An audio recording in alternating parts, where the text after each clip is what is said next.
Are you serious? Are you serious? But folks, don't be shocked. But they are, I told you, Christians are being persecuted. They're being killed all over the world. There's a Christian genocide going on. Nobody wants to hear about it, especially the American church, because the American church doesn't even believe it's ever going to happen to them. They don't think it's ever going to happen to any Christians. They've been told they'll never get a hangnail. They've been told, don't worry, you never have to suffer. You're saved. Yeah, you're saved. That's right. But you're in a war zone. You're in a spiritual battle. Why do you think Paul said, be like a faithful soldier? Why do you think he said, put on the whole armor of God? Folks, here's what's happening to your brothers and sisters in Christ. And they are your brothers and sisters. They just happen to live in Syria. They just happen to live in the Damascus, the biblical ancient city that was prophesied to be destroyed by the prophet Isaiah in 17 verse 1, and by the prophet Jeremiah in Jeremiah 49, 23 through 27. Well, in this ancient area, now jihadist Islamists have just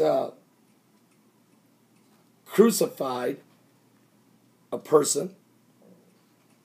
They've just crucified one, and this is someone that's been, which was actually, these are the Muslim Brotherhood, the Al-Qaeda groups, and they crucified a person in Syria. I looked right at the picture of it. I won't show it to you. And now we have jihadists have executed 7 people in Syria. And now the reports are by Yahoo News that 2 of them were by crucifixion. The Jihadist Islamic State of Iraq and the Levant announced that it has executed 7 prisoners in its bastion in northeastern Syria, 2 of them by crucifixion. The ISIL, which has been disavowed even by Al-Qaeda, said it held the 7 responsible for a grenade attack on one of its fighters earlier this month in the Euphrates Valley. And then we can read about the Euphrates River, how armies are going to come across the Euphrates after it's dried up. 10 days ago, attackers on a motorbike threw a grenade at the ISIL fighters at the Naam roundabout. A Muslim civilian had his leg blown off, and a child was killed, according to a group on Twitter. Our fighters immediately set a roadblock, succeeded in capturing them. They were then able to detain other members of the cell. The Britain-based Syrian Observatory for Human Rights posted a photograph of 2 prisoners being crucified at the roundabout, with passerbys walking past apparently unfazed. One of them, a blindfolded and with his head splattered with blood, had a banner wrapped around his body proclaiming, "This man fought against Muslims and threw a grenade in this place." The monitoring group said that they were not the first crucifixions. On April 16th, its fighters executed a man for theft from a Muslim in the same way. Now, ISIL's executions caused a backlash against them from rival rebel groups, including Al-Qaeda's official Syrian affiliate. Al-Qaeda's trying to make themselves look like they're the good guys. Al-Qaeda has beheaded, butchered, and crucified and murdered more Christians than anybody. And then you got the Boko Haram in Nigeria that are butchering, using machetes, shooting Christians in the head, setting them on fire. You got the Muslim Brotherhood in Egypt crucifying Christians during that 1-year reign of terror by Muhammad Mercy.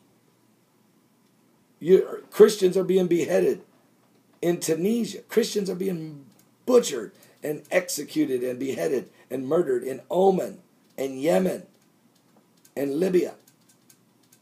Folks, I'm telling you, and then the persecution of Christians in Pakistan. We personally know this. We literally have, my ministry supports 2 orphanages in India and 1 in Pakistan.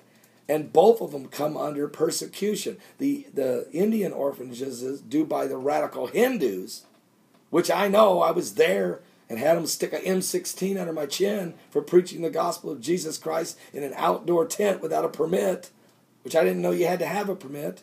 They stuck an M16 rifle to my head, took my Bible, my passport, my wallet, and they had to be bribed and paid off, or they were taking me to some Indian prison. I don't think that's good.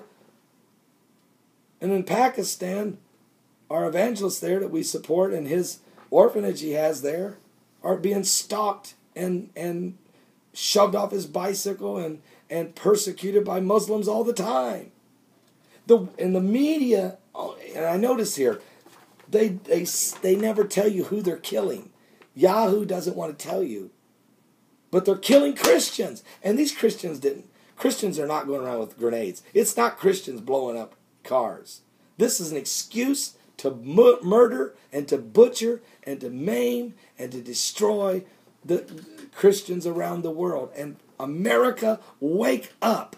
And I say that with all due respect, but you have no idea what's happening to your brothers and sisters because most of our religious leaders turn a deaf ear and a blind eye.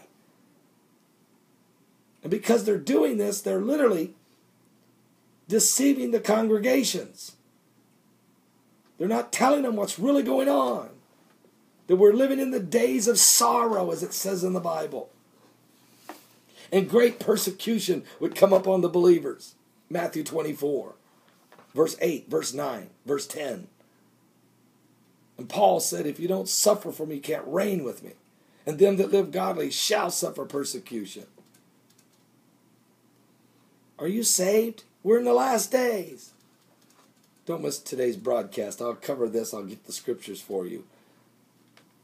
Oh, God have mercy. God have mercy.